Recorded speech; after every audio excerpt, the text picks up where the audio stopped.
I have no problem with polyamorous groupings, even though it's about the opposite of the kind of relationship I'd want for myself. I just don't get how people can romantically love more than one person. I can barely manage one.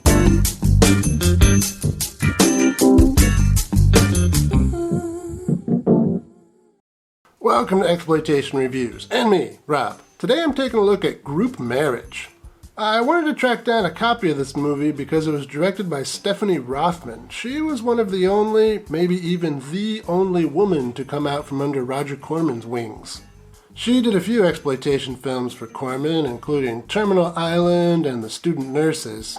But in the early 1970s, she left Corman's New World Pictures to help set up the film division at Dimension Pictures. Both under Corman and at Dimension Pictures, she had the freedom to explore the social and political issues she was interested in, as long as she still delivered an exploitation film. Group marriage, at least on paper, seems like an interesting vehicle for Rothman because she could explore a non-traditional relationship structure.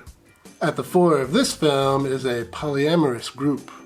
This might have been an attempt to cash in on the success of Bob and Carol and Ted and Alice, which came out in 1969 and also featured open relationships. And actually, Bob and Carol and Ted and Alice was adapted into a TV series which came out in 1973, the same year as Group Marriage. I don't know if any of this was behind getting group marriage on the big screen, but maybe. That's kind of how exploitation films work. And here in Group Marriage, for the exploitation fans, all three of the female leads are Playboy models turned actors. Victoria Vetri, Claudia Jennings, and Aimee Eccles. This is the second appearance of both Victoria Vetri and Claudia Jennings on this channel. We first saw Victoria Vetri in Invasion of the Bee-Girls and Claudia Jennings in Truck Stop Women.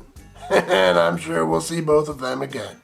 So, we've got a socially minded director, a rather progressive plot, and a handful of Playboy models turned actors. But is the movie any good? Well, let's check it out.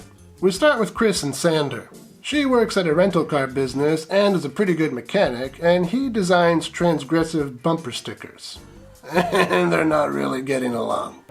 Over sex? Let me out of this car, Sander. Sure, I'll slow down. While hitchhiking to Sander's studio, she meets Dennis.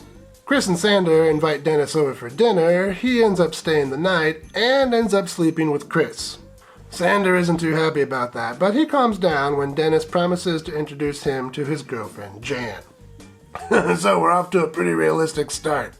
At dinner the next evening, Sander is quite taken with Jan. I mean, it's Victoria Vetri, so who wouldn't be? After dinner, the four go back to Chris and Sander's place, and now it's Chris's turn to feel a little jealous. Hey, what's wrong with the other bedroom? I decided the group that plays together stays together. But the second night they hit upon the solution: separate bedrooms. Well, it's that time again. Good night, Sander. Good night, Chris. Night, John. Good night, Dennis.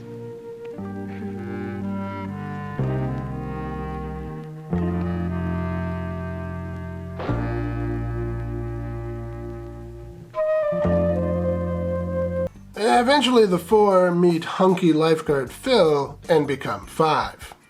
He adds a lawyer to the group, played by Claudia Jennings, and the five become six. That's some proposal. I've been asked to get married before, but never by a group. Who's talking about marriage? Sander and I argue enough as it is.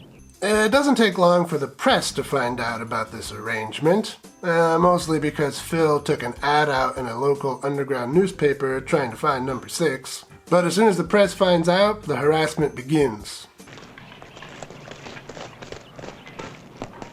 Well, what are we gonna do? First the obscene phone calls and now this.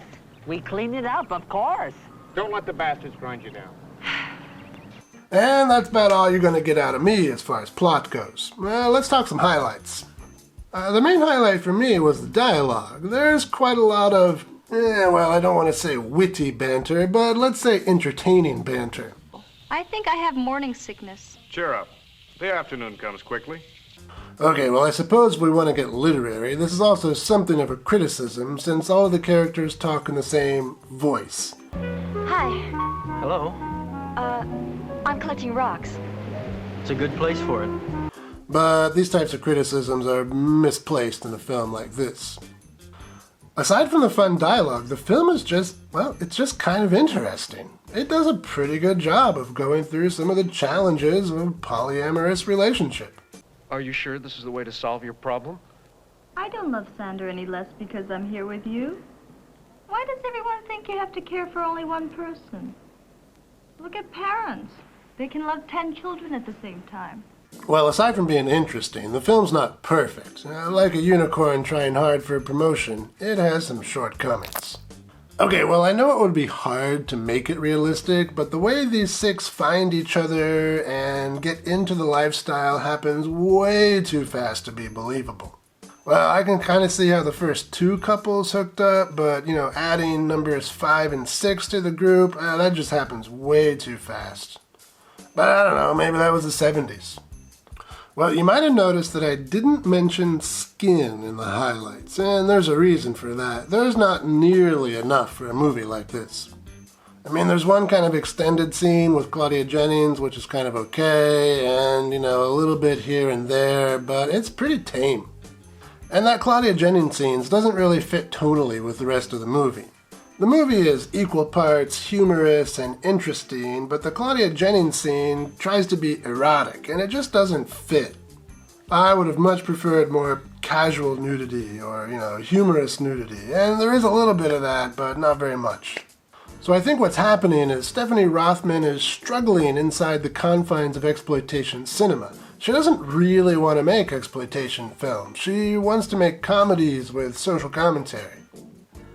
And that struggle makes for a worse picture.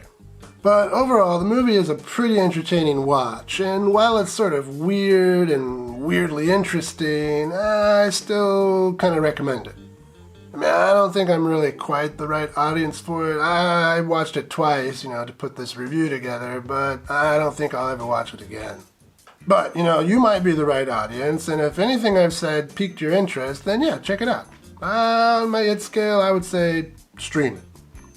Do you know of any other interesting movies with sort of non-traditional family arrangements? Let me know in the comments. It's kind of an interesting topic.